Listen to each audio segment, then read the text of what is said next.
Allahu Akbar, Allahu Akbar, Allahu Akbar. La ilaha illallah, Allahu Akbar. Allahu Akbar, walillahil hamd. Allahu Akbar, Allahu Akbar, Allahu Akbar.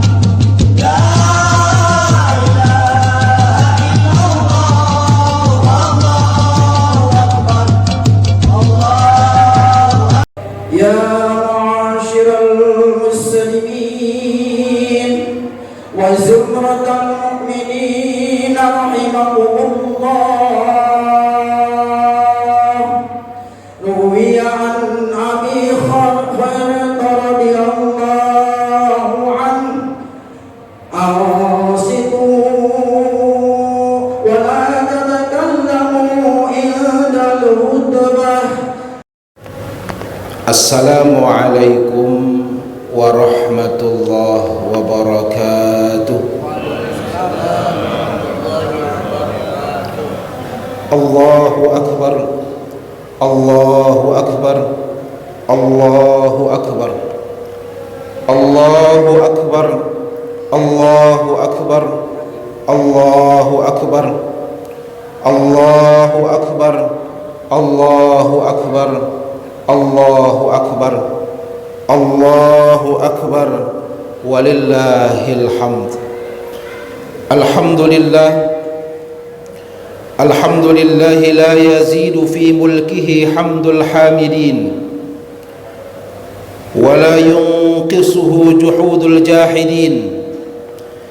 Alhamdulillah la tanfa'uhu ta'atu man ata' ولا تضره معصية من عصى. الحمد لله لا يغنيه شكر من شكر ولا يفقره كفر من كفر.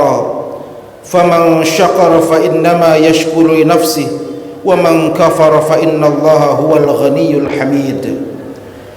أحمده سبحانه وأتوب إليه وأتوكل عليه وأشهد أن لا إله إلا الله وحده لا شريك له.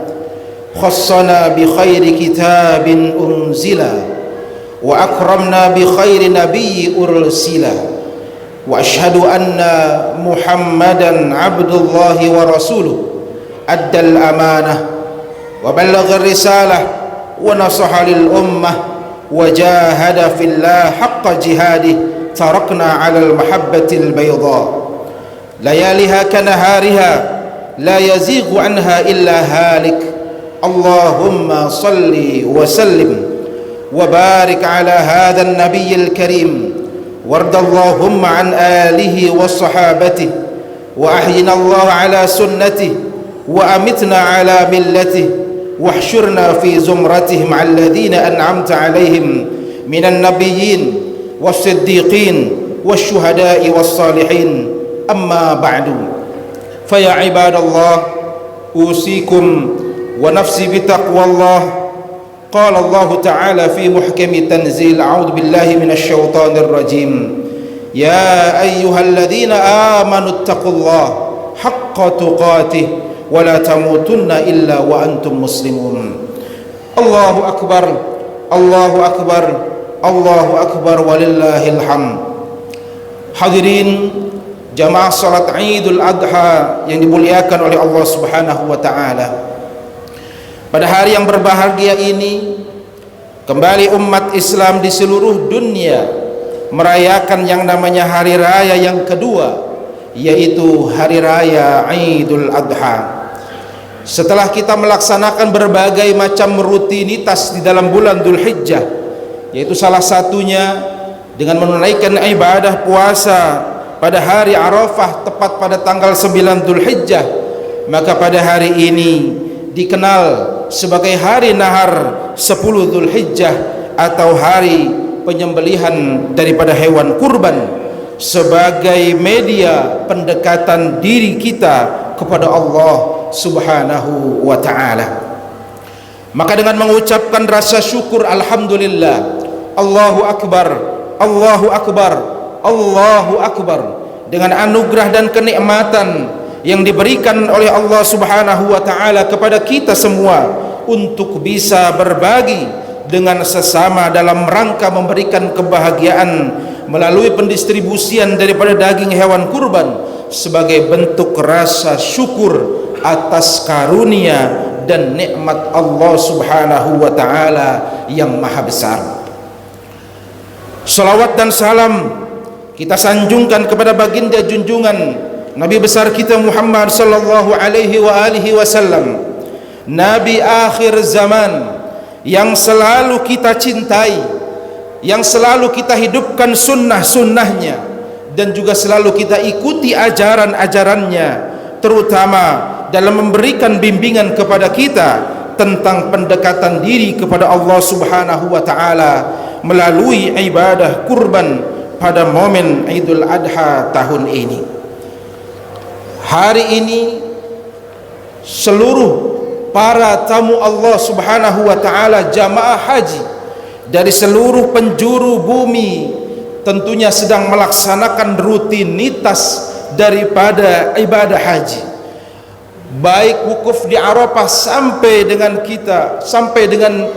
di Mina, yaitu melempar jumrah sebagai miniatur syaitan yang selalu menggoda manusia setelah sehari sebelumnya wukuf di Arafah. Dan tentunya umat Islam di seluruh dunia saat ini bertakbir, bertahmid, bertahlil, mengagungkan asma Allah Subhanahu wa taala, dan juga melaksanakan salat Idul Adha secara berjamaah yang kemudian diikuti dengan penyembelihan daripada hewan kurban bagi mereka yang mampu melaksanakannya sebagai bentuk manifestasi ketaatan dan juga ketakwaan mereka kepada Allah Subhanahu wa taala.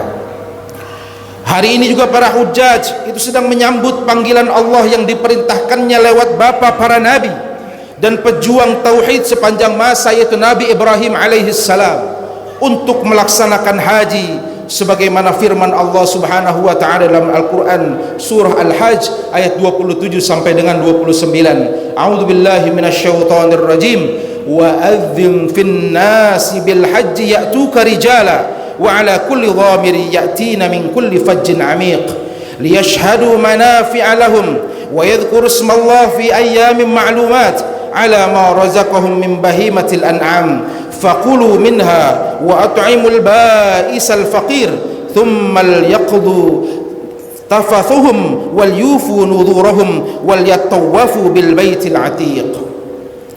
Dan berserulah kepada manusia untuk mengerjakan haji. Niscaya mereka akan datang kepadamu dengan berjalan kaki dan mengendarai unta yang kurus yang datang dari segenap penjuru yang jauh, supaya mereka menyaksikan berbagai manfaat bagi mereka, dan supaya mereka menyebut nama Allah pada hari yang telah ditentukan atas rizki yang Allah telah berikan kepada mereka berupa binatang ternak. Maka makanlah sebagian daripadanya, dan sebagian lagi berikanlah untuk dimakan orang-orang yang sengsara dan juga fakir.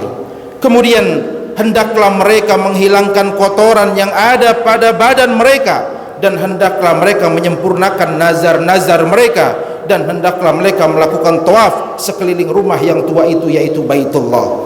Quran surat Al-Hajj ayat 27 sampai dengan 29. Hadirin sidang Idul Adha yang dimuliakan oleh Allah, ketika Nabi Ibrahim alaihi salam menerima perintah ini, beliau bertanya kepada Allah Subhanahu wa taala, "Ya Allah, bagaimana mungkin aku dapat memanggil semua manusia sementara suaraku terbatas dan hanya dapat didengar segelintir manusia?" Kemudian Allah Subhanahu wa taala berfirman, "Wahai Ibrahim, engkau yang memanggil dan kami akan menyampaikan panggilanmu kepada seluruh manusia." Panggilan Ibrahim ini kemudian sampai kepada seluruh manusia, sampai di alam rahim dan juga alam arwah. Mereka menyambut dan rindu terhadap panggilan Allah Subhanahu wa taala untuk melaksanakan ibadah haji di Baitullah sampai saat ini. Allahu akbar, Allahu akbar, Allahu akbar, walillahil hamd. Hadirin jamaah salat Idul Adha rahimakumullah, ibadah haji adalah ibadah maliyah, finansial, ibadah jasadiah, fisik, dan ibadah qalbiyah, yaitu rohani, yang dilaksanakan oleh umat Islam dengan mengeluarkan harta yang tidak sedikit, waktu yang lama, fisik yang kuat, dan juga hati yang ikhlas. Ibadah haji adalah ibadah yang menggambarkan daripada kesabaran dan juga ketundukan kepada kekuasaan Allah Subhanahu wa taala dan keagungannya.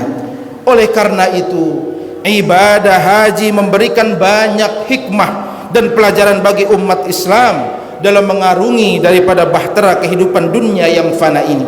Di antara hikmah itu adalah yang pertama, pelajaran ketawaduan pada manusia dan ketundukan hanya kepada Allah Subhanahu wa taala. Kemudian yang kedua, yaitu semangat berkorban dalam kehidupan.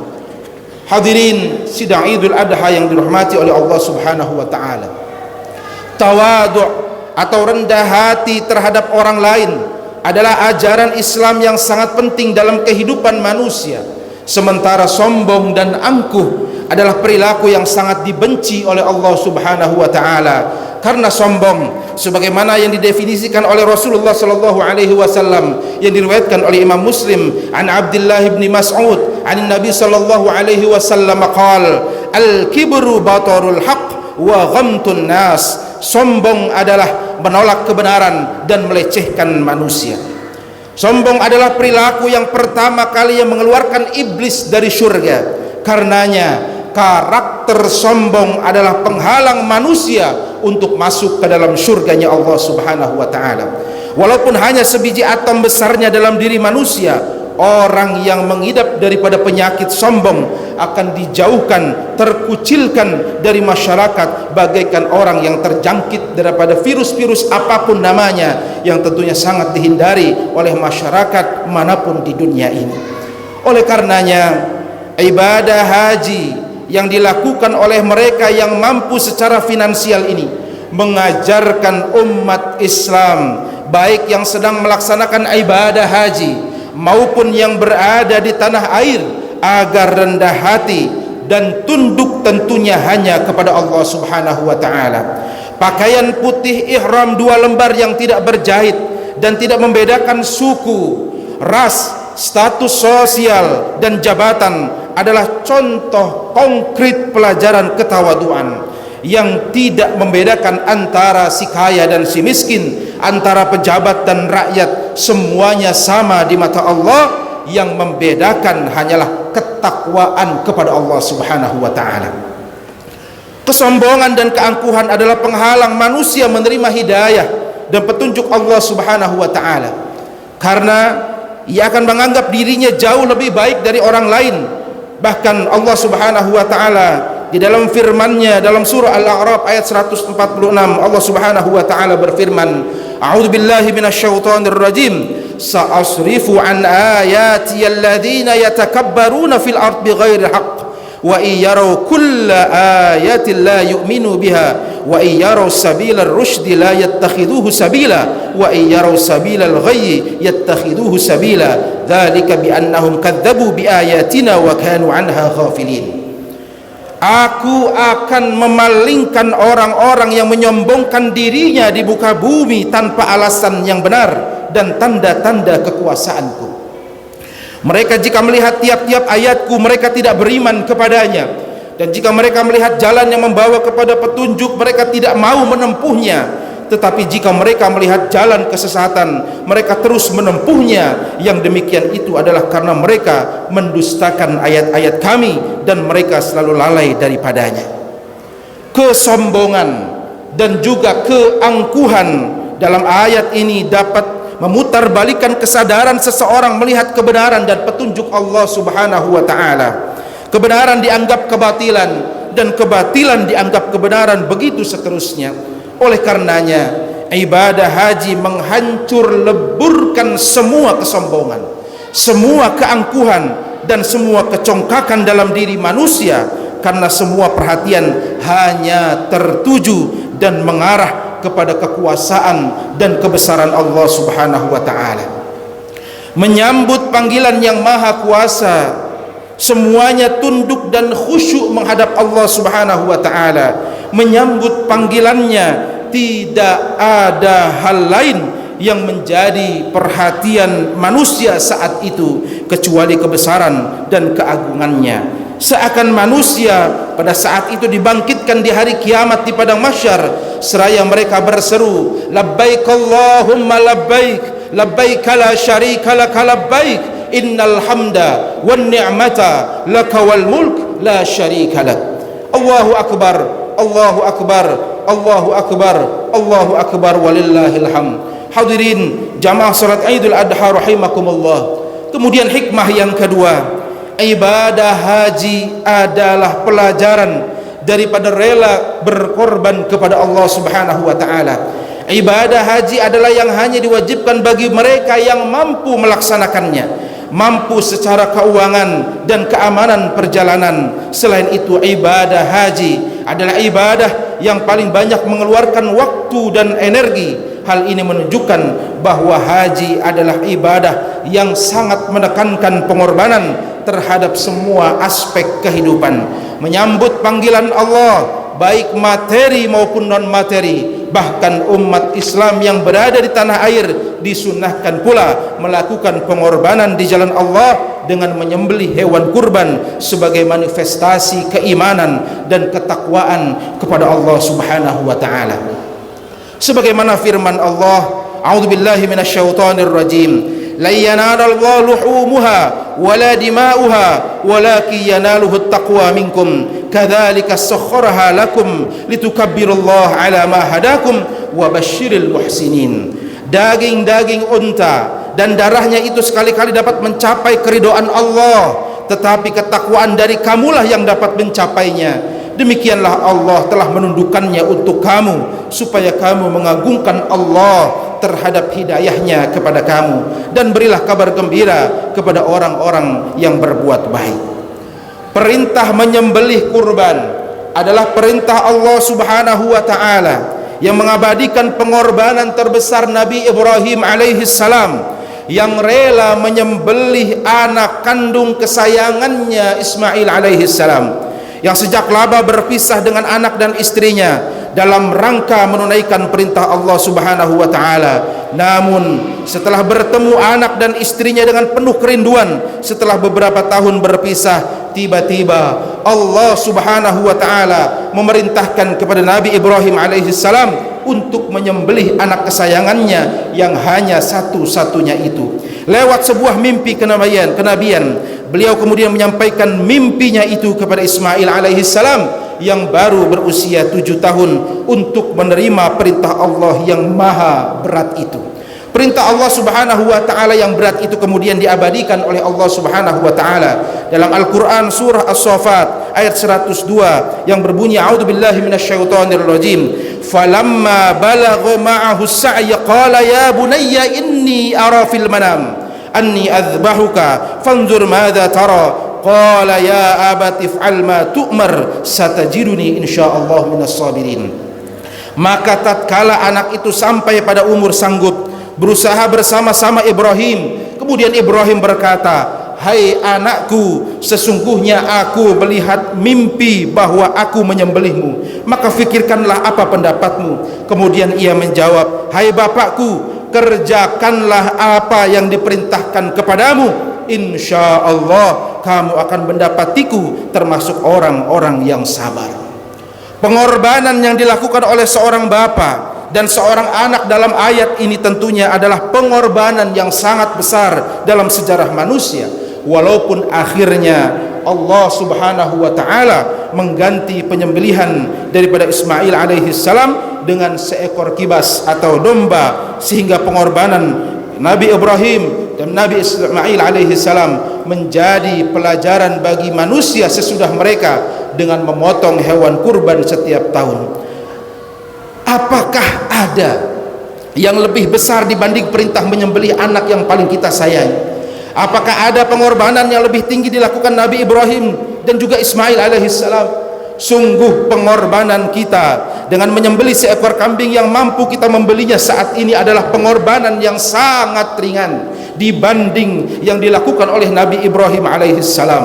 Bahkan berapa banyak umat Islam yang mampu secara finansial tapi masih berat untuk mengorbankan hartanya di jalan Allah Subhanahu wa taala. Berapa banyak orang yang mampu tapi di sekitarnya banyak pula yang terkadang sulit mendapatkan sesuap nasi. Allahu akbar, Allahu akbar, Allahu akbar, walillahil hamd. Nabi Ibrahim alaihi salam dengan mudah menunaikan perintah Tuhan melalui mimpi yang benar, karena dia meyakini bahwa itulah jalan yang paling tepat untuk memelihara dan juga meningkatkan kedekatannya kepada Allah Subhanahu wa taala. Ismail tanpa tanggung-tanggung merasa ringan menyerahkan hidupnya di bawah ketajaman pedang ayahnya, karena ia meyakini itulah jalan untuk segera berjumpa dengan Tuhannya. Kita tidak diminta untuk menyuruh suami beristri lagi, juga tidak diminta agar anak kesayangan segera disembelih. Dari kita diminta sesuatu yang amat kecil dan ringan, yaitu maukah kita menyediakan setiap tahun seekor hewan kurban kita sembelih sebagai pernyataan ikut sunnah dan bukti keikhlasan sebagai pengikut daripada baginda Nabi besar kita Muhammad sallallahu alaihi wasallam. Maka kalau bukan hari ini, besok kita bisa berkurban. Kalau bukan besok, insya Allah lusa. Kalau bukan lusa, tentu pada hari ketiga dari hari tasyrik, sebagaimana sabda Rasulullah sallallahu alaihi wasallam. An Ibni Abbas qala Rasulullah sallallahu alaihi wasallam, ma amala ibn Adam yawman nahri amalan ahabbu ila Allah min iraqati dam, wa annahu la ya'ti yawmal qiyamah biquruniha wa adfariha wa ash'ariha, wa anna ad-dam ayqa'a min Allah bimakanin qabla an yaqa'a fil ard fatayyibu biha nafsaha. Dari Ibnu Abbas radhiyallahu an, berkata Rasulullah sallallahu alaihi wasallam, tidak ada amal anak cucu Adam yang paling disukai oleh Allah Subhanahu wa taala pada hari nahar atau kurban lebih dan menyembelih kurban. Sesungguhnya pada hari kiamat nanti akan datang kurban-kurban tersebut lengkap dengan tanduknya, lengkap dengan tulang-tulangnya dan juga bulu-bulunya, dan sesungguhnya darah penyembelihan itu akan ditempatkan Allah di suatu tempat sebelum memancar ke atas bumi. Berkurbanlah dengan keikhlasan jiwa. Semoga sunnah daripada Ibrahim alaihi salam ini kita miliki secara utuh kembali. Semoga semangat daripada Siti Sarah dan Siti Hajar hidup kembali di tengah zaman kita. Semoga orang yang seusia daripada Nabi Ibrahim alaihissalam memetik pelajaran dari Nabi Allah tersebut, tidak menjadi tua jompo yang tiada guna sama sekali, tetapi di hari-hari menjelang ajal makin berkatkan diri kepada Allah Subhanahu wa taala. Semoga para ibu-ibu yang setara dengan Siti Sarah dan semoga ibu muda yang sepadan dengan Siti Hajar mengambil pelajaran dari dua wanita yang mendapatkan keberkahan Allah Subhanahu wa taala itu, tidak menjadi sumber bencana, kecemburuan dan permusuhan, tetapi wanita yang mencintai suami, mengasuh anak-anak, sabar, ulet dan memelihara amanah sebagai perwujudan kedekatan kepada Allah Subhanahu wa taala. Dan juga semoga remaja yang seusia dengan Ismail dapat mengambil pelajaran menjadi pemuda yang oleh Allah Subhanahu wa taala disebut cerdas, tabah dan juga kreatif, tidak menjadi pemuda remaja yang ugal-ugalan tanpa cita-cita, tetapi menjadi pemuda remaja yang siap berkurban demi meraih masa depan yang lebih cerah untuk mendekatkan diri kepada Allah Subhanahu wa taala. Demikian ya Allah, kami mampu menantikan setitik harapan agar zaman kami di negara Indonesia tentunya yang berdasarkan Pancasila ini bukan seperti yang diramalkan oleh Rasulullah sallallahu alaihi wasallam, umat Islam yang tercabik-cabik dimangsa oleh kebiasaan dan kezaliman, tapi umat yang kuat menegakkan ibadah, terutama salat dan juga seluruh perintah Allah Subhanahu wa taala, serta bersedia berkurban demi Allah untuk keadilan sosial. Allahu akbar, Allahu akbar, Allahu akbar, walillahil hamd. Ya Allah, kami bermohon sebagaimana halnya Nabi Ibrahim bermohon kepadamu, sebagaimana dalam surah Asy-Syu'ara ayat 83, a'udzubillahi minasyaitonir rajim, rabbi habli hukman wa alhiqni bis salihin. Ya Tuhanku, berikanlah kepadaku hikmah dan masukkanlah aku ke dalam golongan orang-orang yang saleh. Juga di dalam surah Al-Baqarah ayat 250, a'udzubillahi minasyaitonir rajim, rabbana afrigh alaina sabra wa tsabbit aqdamana wansurna 'alal qaumil kafirin. Ya Tuhan kami, tuangkanlah kesabaran atas diri kami dan kokohkanlah pendirian kami dan tolonglah kami terhadap orang-orang kafir. Begitu juga dalam surah Asy-Syu'ara ayat 86 sampai dengan 89, a'udzubillahi minasyaitonir rajim, waghfir li abi innahu kana minadh-dhallin wa la tukhzini yawma yub'atsun yawma la yanfa'u malun wala banun illa man atallaha biqalbin salim. Ya Allah, ampunilah bapakku karena sesungguhnya ia adalah termasuk golongan orang-orang yang sesat, dan janganlah engkau hinakan aku pada hari mereka dibangkitkan, yaitu hari di mana harta dan anak-anak laki tidak berguna sama sekali kecuali orang-orang yang menghadap Allah dengan hati yang bersih. Begitu juga dalam surah Ibrahim ayat 40, a'udzubillahi minasyaitonir rajim, rabbi ij'alni muqimas shalah wa min dzurriyyati rabbana wa taqabbal du'a. Ya Tuhanku, jadikanlah aku dan anak cucuku orang-orang yang tetap mendirikan salat. Ya Tuhan kami, perkenankanlah doaku. Begitu juga dalam surah Ibrahim ayat 41, a'udzubillahi minasyaitonir rajim, rabbana ighfirli wa liwalidayya walil mu'minina yauma yaqumul hisab. Ya Tuhan kami, beri ampunlah aku dan kedua ibu bapakku dan sekalian orang-orang mukmin pada hari terjadinya hisab atau hari kiamat. Allahu akbar, Allahu akbar, Allahu akbar. Dengan demikian hadirin wal hadirat sekalian, jamaah salat Idul Adha yang dimuliakan oleh Allah Subhanahu wa taala, mudah-mudahan pada masa ini, pada tahun ini benar-benar kita bisa berupaya, kita bisa berusaha untuk senantiasa berkurban di jalan Allah Subhanahu wa taala, sehingga harta yang saat ini kita miliki benar-benar bermanfaat bukan hanya untuk keberadaan kita di dunia, tapi juga untuk keberadaan nanti di akhirat kelak. Amin amin ya rabbal alamin. Barakallahu li wa lakum fil Qur'anil azim wa nafa'ani wa iyyakum bima fihi minal ayati wa dzikril hakim. Aqulu qawli hadza wastaghfirullahi wa lakum wa lil muslimin fastaghfiru innahu huwal ghafurur rahim.